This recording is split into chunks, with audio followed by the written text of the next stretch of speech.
खड़गे साहब किया है तो सुनना पड़ेगा, हिम्मत के साथ सुनना पड़ेगा। मान्यवर राष्ट्रपति शासन की अवधि 6 महीने तक बढ़ा दी। मान्यवर ये 4 संशोधन, मैं समझ रहा हूं क्यों गुस्सा आ रहा है, मान्यवर। Sir, he is not yielding. Honorable Home Minister is not yielding. Are you yielding, sir? मान्यवर मैं आपको एड्रेस करूंगा।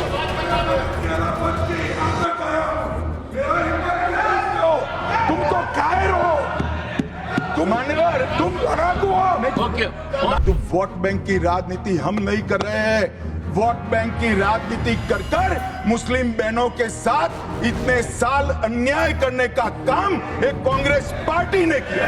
फरवरी 1 को संविधान संशोधन किया कि संसद और राज्यसभा में क्वारम की आवश्यकता नहीं है। वाह, 5 लोग भी है तो चला लो भाई।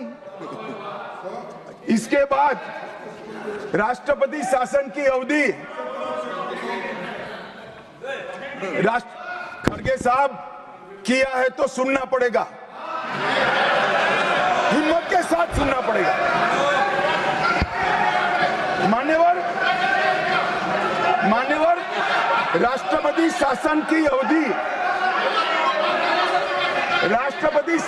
अवधि 6 महीने तक बढ़ा दी।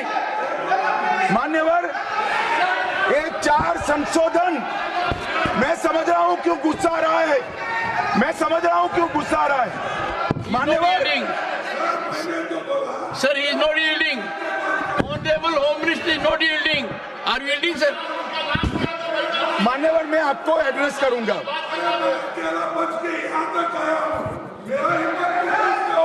तुम तो कायर हो, मान्यवर तुम लड़ाकू हो।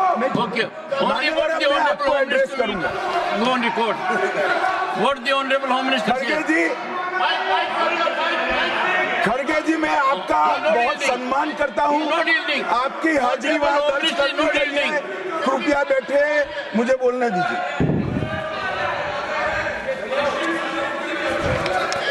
मान्यवर ये चारों संशोधन मैं मेरी पार्टी के दफ्तर से नहीं ला सकता। ये चारों संशोधन संविधान में हुए, किसी को अदालत ने निरस्त किया, किसी को जनता पार्टी की सरकार आई तब उसको निरस्त किया, कुछ लिंगरिंग टेस्ट में रह गए, पर ये चारों संशोधन वास्तविकता है।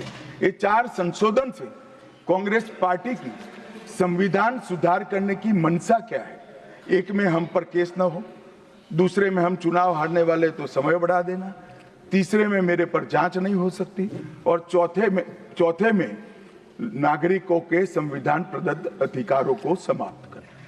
ये उद्देश्य बताते हैं। अब मैं हमारा 4 संशोधन लेकर आता हूं। मान्यवर सबसे पहला संशोधन नरेंद्र मोदी जी ने सरकार में किया, 101वां नंबर भी अच्छा आया है।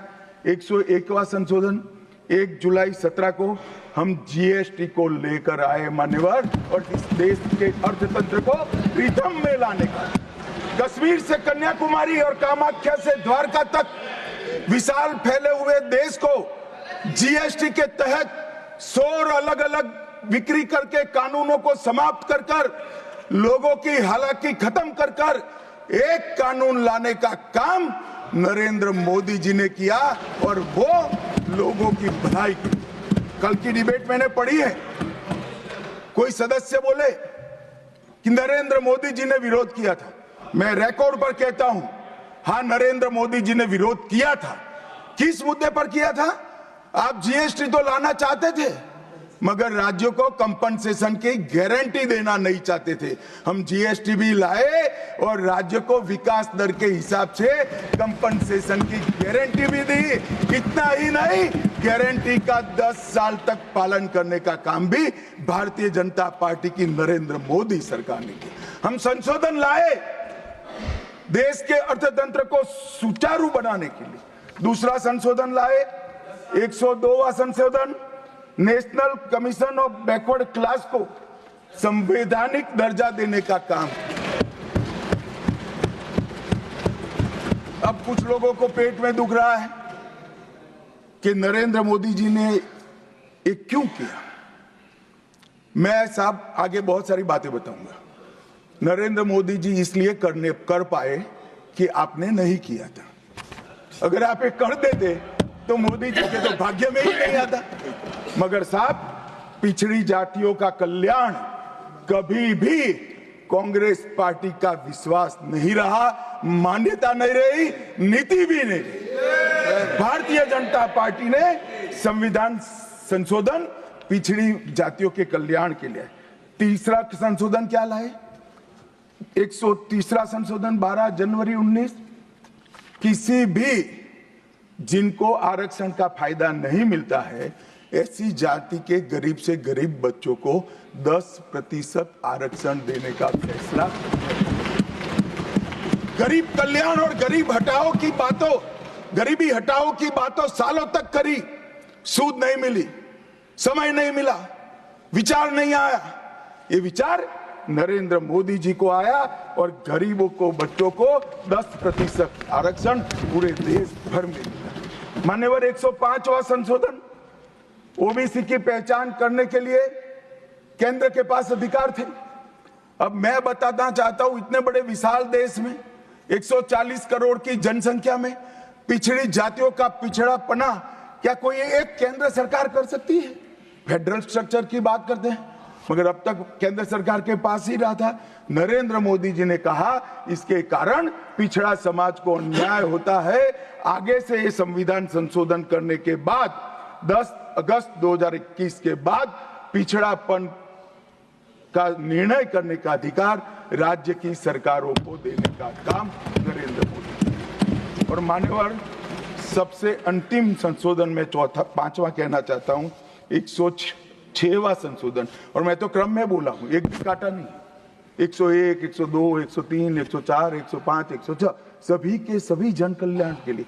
और छठा सम्मेलन संशोधन था 28 सितंबर 2023 को, मातृशक्ति को शक्ति प्रदान करने का, मातृशक्ति को 33% आरक्षण, नारी शक्ति वंदन अधिनियम। मान्यवर, मैं आज आपके माध्यम से पूरे सदन से और पूरे सदन के माध्यम से देश भर की 140 करोड़ की जनता को कहना चाहता हूं कि जब इस दोनों सदन में 33% नारी शक्ति बैठेगी, संविधान निर्माताओं की कल्पना पूरी हो जाएगी। मान्यवर, इनकी आत्मा को बहुत शांति मिलेगी। इसके अलावा भी हम कई कानून लेकर आए। हम कानून लाए ट्रिपल तलाक को निरस्त करने का। अब ये कहते हैं आपकी वोट बैंक की राजनीति है। मान्यवर, सुप्रीम कोर्ट का कोई वोट बैंक होता है क्या? सुप्रीम कोर्ट तो चुनाव नहीं लड़ती है, जजों को चुनाव नहीं लड़ना है। ट्रिपल तलाक समाप्त करना चाहिए और साहबानों को मुआवजा देना चाहिए। दोनों जजमेंट सुप्रीम कोर्ट ने अलग अलग समय पर दिए थे, परंतु वोट बैंक की राजनीति हम नहीं कर रहे हैं। वोट बैंक की राजनीति कर कर मुस्लिम बहनों के साथ इतने साल अन्याय करने का काम एक कांग्रेस पार्टी ने किया। हमने तो ट्रिपल तलाक समाप्त कर कर मुस्लिम माताओं को, बहनों को अधिकार दिया। आपका कि भी अधिकार आपके पति जैसे हैं। मगर देखिए साहब, ट्रिपल तलाक समाप्त हो गया, अभी कोई नहीं कहता अच्छा हुआ। कैसे कहेगा? एक उदाहरण पड़ा है, हमारे आरिफ मोहम्मद खान बेचारे मंत्री थे, अच्छे खासे मंत्री थे, फर्राटे की अंग्रेजी बोलते थे, बहुत पढ़े लिखे व्यक्ति थे, फारसी के विद्वान, उर्दू के विद्वान, हिंदी तो मातृभाषा।